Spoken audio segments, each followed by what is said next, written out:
L'ultimatum est passé depuis 2 heures, mais Marioupol ne se rendra pas malgré le siège. C'était pourtant la condition fixée par les Russes pour permettre aux 400 000 habitants pris au piège de quitter cette cité portuaire du sud du pays.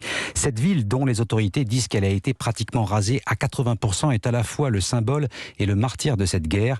Nous ne l'abandonnerons pas, nous ne capitulerons pas, dit ce matin le gouvernement ukrainien. Le risque, bien sûr, c'est que les forces russes se déchaînent. Bonjour Nicolas Tonev. Bonjour Christophe, bonjour à toutes et à tous. Envoyé spécial d'Europe 1 en Ukraine, Nicolas, pour quelles raisons les Russes mettent-ils autant de moyens pour faire tomber cette ville ? Eh bien, la ville et surtout ses habitants paient sans doute là sa situation trop intéressante et trop stratégique. Tout d'abord, elle n'est qu'à 110 km de la frontière russe. Il est donc hors de question pour l'armée du Kremlin de laisser dans son dos, lors de sa progression vers l'ouest, une zone où une résistance pourrait se réorganiser et la prendre à revers à tout moment. Ensuite, il y a bien sûr le port sur la mer d'Azov, déjà bien tenu par la Russie, mais sur les plans à la fois militaires et civils, son contrôle est primordial pour faciliter les livraisons de matériel et la maîtrise des flux économiques.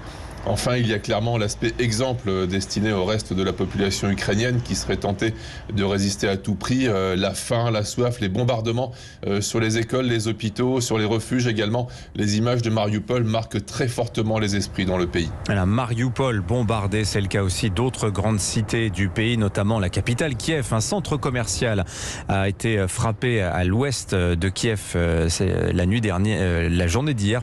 Il y a au moins 6 morts. Nicolas, la pression russe sur Kiev est quotidienne. Oui, c'est l'entretien de l'angoisse en quelque sorte, en général le matin, très tôt, parfois en fin d'après-midi et la nuit tombée. Ce sont souvent des explosions très fortes entendues sur une grande partie de la ville, avec toujours un aspect totalement aléatoire sur les immeubles civils, des entrepôts. Hier soir, c'est un grand centre commercial qui était atteint. Le point commun, c'est l'ouest de la ville, la zone qui est face au front bloqué juste aux limites de Kiev, à 6 ou 7 km de là.